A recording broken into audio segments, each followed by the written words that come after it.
Hello everyone এবং সবাইকে iSudip YouTube চ্যানেলের পক্ষ থেকে স্বাগতম জানাচ্ছি। আমার এবারের প্রজেক্ট হচ্ছে বেসিক ওয়েব ডেভেলপমেন্ট। তো আমার চ্যানেলে বেশ কিছুদিন ধরেই আমি সি প্রোগ্রামিংয়ের উপরে একটা টিউটোরিয়াল সিরিজ করছি, যেটা তামিম শাহরিয়ার সুবিন স্যারের কম্পিউটার প্রোগ্রামিং প্রথম খণ্ড বইয়ের উপরে। তো সেটা রানিং আছে, সেটা অবশ্যই রানিং থাকবে। এনটিআরসি এরও একটা কোর্স চলমান ছিল, যেটা করোনার কারণে সব কিছু বন্ধ হয়ে যাওয়াতে স্থগিত আছে, বাট বন্ধ হয় নাই। ওটাও চলবে। তো একটা চ্যানেলে একই সাথে সবগুলো একই ধরনের কন্টেন্ট হয়, আমার নিজের কাছেই কিছুটা অস্বস্তি লাগছিল। আমার মনে হচ্ছিল যে একটু নতুন কিছু করা উচিত। ঠিক সেই ধারণা থেকে আমি বেসিক ওয়েব ডেভেলপমেন্টের কোর্সটা নিয়ে আসছি। তো আমরা আর কথা না বাড়িয়ে আমরা আমাদের বেসিক ওয়েব ডেভেলপমেন্টের দিকে আগাই। তো আমরা প্রথমেই একটু দেখি যে কোর্সটি কাদের জন্য।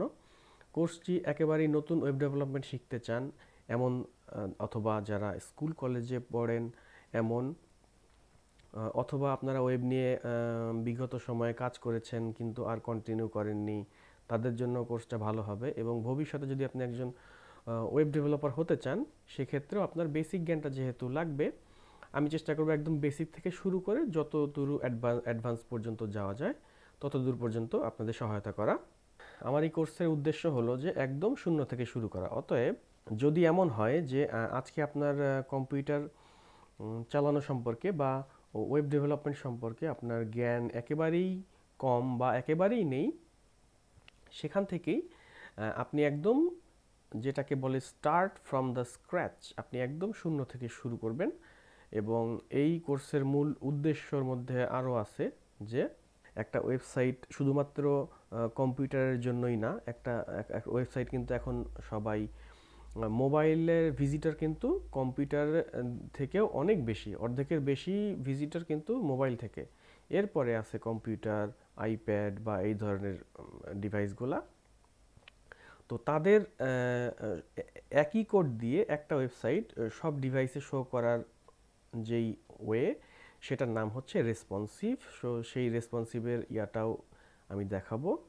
এবং সিএসএস ফ্রেমওয়ার্কের সাথে পরিচিতি। আমরা সিএসএস অনেকগুলা ফ্রেমওয়ার্ক আছে, তার মধ্যে এই কোর্সের মধ্যে যেটা থাকবে সেটা হচ্ছে বুটস্ট্র্যাপ। এবং এরপরে আসবে হচ্ছে গিয়ে জাভা স্ক্রিপ্টের সাথে পরিচিতি, কারণ একটা ওয়েবসাইট এইচটিএমএল এবং সিএসএস, এইচটিএমএল দিয়ে মার্কআপ করা হয় এবং সিএসএস দিয়ে ডিজাইন স্টাইলিং করা হয়। তো আসলে এইগুলো থিওরিটিক্যালি ওইভাবে বলে আসলে খুব একটা বোঝানো খুব একটা ভালো হবে না, প্র্যাকটিক্যালি দেখালে সেটা আপনাদের জন্য ভালো হবে। তো আমি এই বিষয়টা সেই প্র্যাকটিক্যালের জন্যই রাখছি। আর জাভাস্ক্রিপ্ট হচ্ছে ওয়েবের নিউ কিং অফ ওয়েব। যে জাভাস্ক্রিপ্ট আপনাকে জানতেই হবে আপনার ওয়েবসাইটকে একটা পূর্ণাঙ্গ রূপ দিতে গেলে, তো সেটাও কিছুটা এর মধ্যে থাকবে। আমি জাভাস্ক্রিপ্টের কিছু লাইব্রেরি নিয়ে ভিডিও করব, সেটা এই কোর্সের বাইরে আপাতত। তো আমাদের এই কোর্সটি করতে যে সকল জিনিস লাগবে সেটা হচ্ছে গিয়ে একটা কম্পিউটার লাগবে। যদিও বা মোবাইল দিয়েও এটি করা যায়, কিন্তু মোবাইল দিয়ে করাটা অনেক টাফ হবে।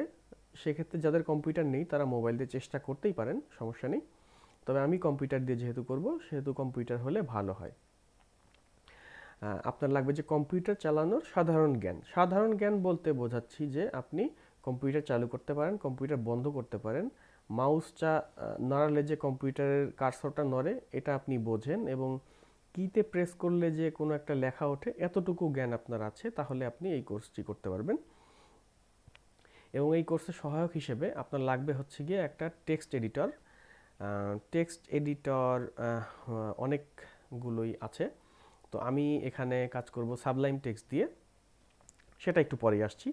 এরপরে লাগবে হচ্ছে ওয়েব ব্রাউজার। ওয়েব ব্রাউজার বলতে আমরা সবাই আশা করি যে ওয়েব ব্রাউজারের সাথে পরিচিত, যেটা হচ্ছে ফায়ারফক্স, ক্রোম, এগুলো হচ্ছে ওয়েব ব্রাউজার।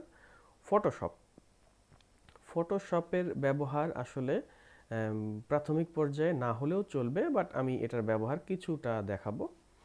আর এটা শেখার জন্য আপনার যেই মূল দুইটা জরুরি বিষয়, একটা হচ্ছে ধারাবাহিক সময়, আপনাকে প্রতিনিয়ত সময় দিতে হবে, আর আরেকটা হচ্ছে শেখার প্রবল ইচ্ছা।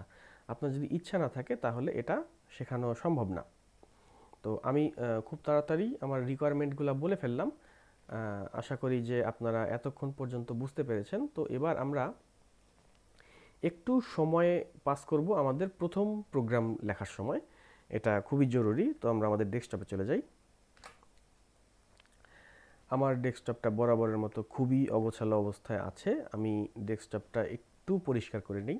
তো প্রথম প্রোগ্রামটা লেখার আগে আমাদের একটা জিনিস অবশ্যই চালু থাকতে হবে, সেটা হচ্ছে ফাইল নেম এক্সটেনশন। এটা অন রাখতে হবে।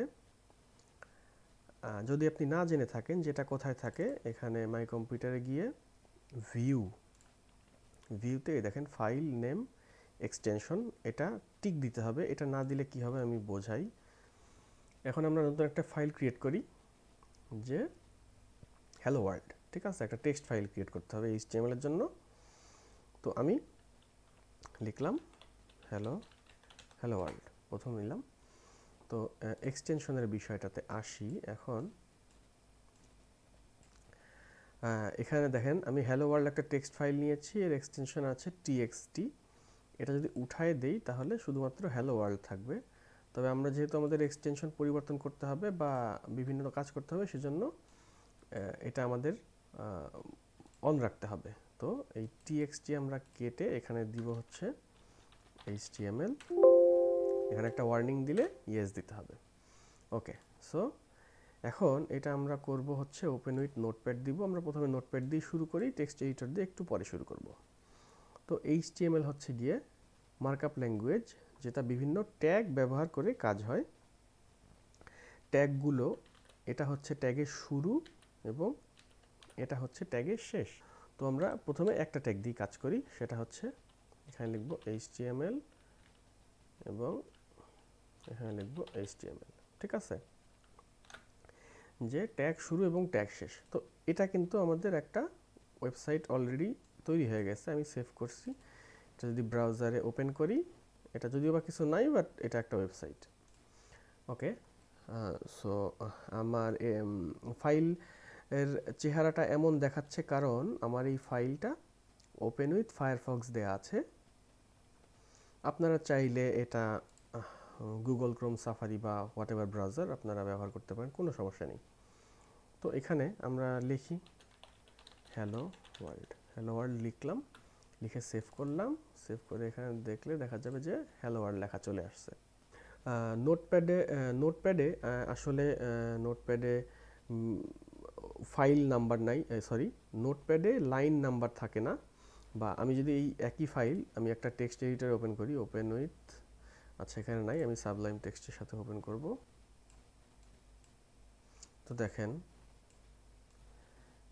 একই জিনিস, আমরা একই ফাইল দুইটা এডিটরে ওপেন করেছি, একটা নোটপ্যাডে, একটা সাবলাইম টেক্সটে। এখানে ট্যাগগুলার কালার অন্যরকম, লেখার কালার অন্যরকম, লাইন নাম্বারগুলো আছে, বা অনেক সুবিধা আর কি, মানে এডিটরদের জন্য এটা অনেক সুবিধা। সো এই জন্য আমরা দেখানোর জন্য এটা ব্যবহার করছি, বাট ভবিষ্যতে আমরা অবশ্যই আমাদের সব ধরনের কোড আমরা আর কি টেক্সট এডিটরে করব, সাবলাইম টেক্সটে করব। তো এখন আমরা আমাদের স্লাইডে ফেরত যাই। আমরা আমাদের প্রথম প্রোগ্রামটি লিখে ফেললাম, ছোট্ট একটি প্রোগ্রাম, HTML ফাইল। তো এবারে আসি যে HTML এর বেসিক ট্যাগ। HTML এ আসলে একটু আগেই বলেছি যে অনেক ট্যাগ দিয়েই মূলত কাজ হয়, এবং এই বেসিক ট্যাগের মধ্যে আমরা আজকে প্রথম ক্লাস হিসেবে আমরা তিনটা বিষয় দেখব: হেডার, প্যারাগ্রাফ এবং লিঙ্ক। তো হেডার, প্যারাগ্রাফ এবং লিঙ্ক দেখার জন্য ডান পাশে যে টেক্সটটা দেখতে পাচ্ছেন, এটা আর কি আমরা আমাদের প্যারাগ্রাফের মধ্যে ব্যবহার করব। তো আমরা চলে যাই আমাদের টেক্সট এডিটরে। ওকে, সো এখানে আমরা নতুন একটা ট্যাগ নিব, যেটার নাম হচ্ছে গিয়ে H1, হেডার ট্যাগ। H1 শুরু এবং H1 শেষ। H1 থেকে HTML এ 6টা ট্যাগ ব্যবহার করা হয়। H1 থেকে শুরু করে H6 পর্যন্ত, মানে এগুলো হচ্ছে এক একটা হেডার। হেডার হলো যে এমনি নর্মাল লেখার চেয়ে একটা বড় লেখা বা সহজ বাংলায় বলতে গেলে শিরোনাম। তো এই লেখাটাই যদি আমরা হ্যালো ওয়ার্ল্ড এখানে এমনিতে লেখা আছে, এখানে আমরা দিলাম হেডারের মধ্যে। আর আমরা কি দেখব, আমরা দেখতে চাইছি প্যারাগ্রাফ। সো প্যারাগ্রাফের জন্য আমরা একটা ট্যাগ নেই,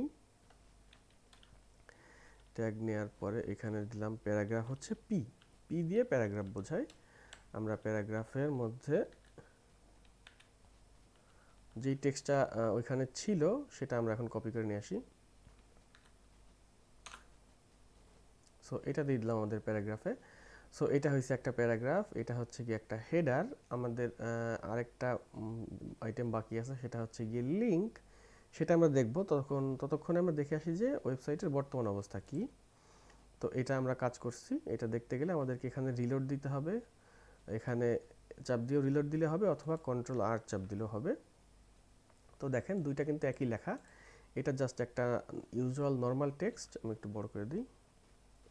এটা একটা নর্মাল টেক্সট, এটা হচ্ছে গিয়ে হেডার, এবং এটা হচ্ছে গিয়ে একটা প্যারাগ্রাফের টেক্সট। তো এখন আমরা আরেকটা জিনিস করব, সেটা হচ্ছে গিয়ে লিঙ্ক। তো আমরা লিঙ্কটা দেখে আসি। তো লিঙ্ক দেখার আগে আমরা এই ফাইলটা আমরা এখন আমাদের সাবলাইম টেক্সটে এডিট করব। সাবলাইম টেক্সট এডিট করার পরে এখন আমরা দেখি যে আমাদের কিন্তু দেখেন যে যদিও বা শুধুমাত্র অল্প একটু লেখা আছে, কিন্তু তারপরে আমাদের কোডটা কিন্তু একদম এক লাইন থেকে যখন শুরু করছিলাম তখন তার থেকে বড় হয়েছে। তো HTML ফাইলগুলো অনেক অনেক অনেক বড় হয়ে যায়। তো সেক্ষেত্রে এই সব জিনিসগুলো অন দ্য ট্র্যাকে রাখার জন্য আমরা সবসময়ই এই টেক্সট এডিটর ব্যবহার করব, এবং টেক্সট এডিটর আরও সুবিধা আছে, সেটা আমি দেখাচ্ছি। আমরা এখন করব হচ্ছে লিঙ্ক। তো লিঙ্কের জন্য আমরা একটা ট্যাগ নিব, সেটা হচ্ছে এ। এবং দেখেন যে টেক্সট এডিটরের সুবিধা কি, আমি এখানে যদি ক্লোজিং ট্যাগ দিই সে অটোমেটিক এ নিয়ে নিল, মানে আমার একটু খাটনি কম করতে হলো। ঠিক আছে, তো এখানে আমরা এতে দিলাম iSudip ওয়েবসাইট। ওকে, iSudip ওয়েবসাইট। তো এটা আমার একটা লিঙ্ক হওয়ার কথা, দেখি হয়েছে কিনা। যে এটা লিঙ্ক বানানোর কথা, কিন্তু এটা আসলে লিঙ্ক হয় নাই, মানে জিনিসটা ক্লিকেবল হওয়া উচিত ছিল। তো এটা করতে গেলে এখানে দিতে হবে হচ্ছে গিয়ে ট্যাগের অ্যাট্রিবিউট। ট্যাগের বিভিন্ন দেখেন অনেকগুলো অ্যাট্রিবিউট থাকে, এর মধ্যে আমরা যেই অ্যাট্রিবিউটটা এখন ব্যবহার করব সেটা হচ্ছে href। href হচ্ছে হাইপার রেফারেন্সের সংক্ষেপ। তো href এর মধ্যে আমরা যদি লিখি http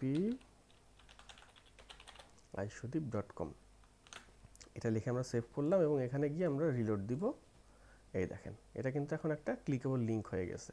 ঠিক আছে, যে আমরা এখানে আমরা কি করলাম, তাহলে আমরা একটা হেডার বসানো শিখছি, আমরা একটা প্যারাগ্রাফ লেখা শিখছি, এবং আমরা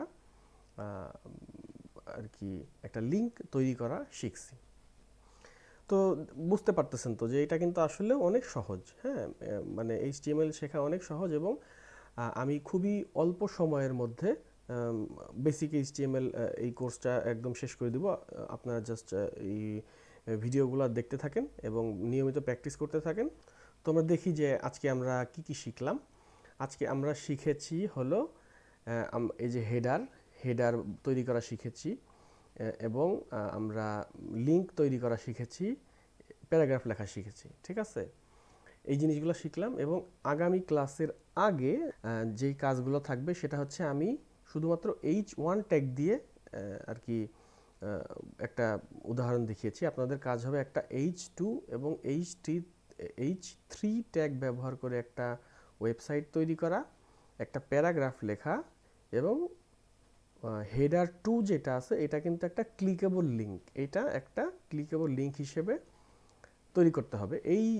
এই হোমওয়ার্ক, এই কাজগুলো যদি আপনি করতে পারেন, তার মানে আপনার আজকের লেসন সাকসেস। তো আমি ধরে নিচ্ছি এটা আপনারা সবাই করতে পারবেন। ঠিক আছে, এটা কিন্তু খুবই সহজ। তো এগুলো প্র্যাকটিস করেন, এবং নেক্সট ভিডিও দেখার আমন্ত্রণ জানিয়ে আজকের ভিডিওটা এখানেই শেষ করছি। দেখা হবে খুব শীঘ্রই। Thank you.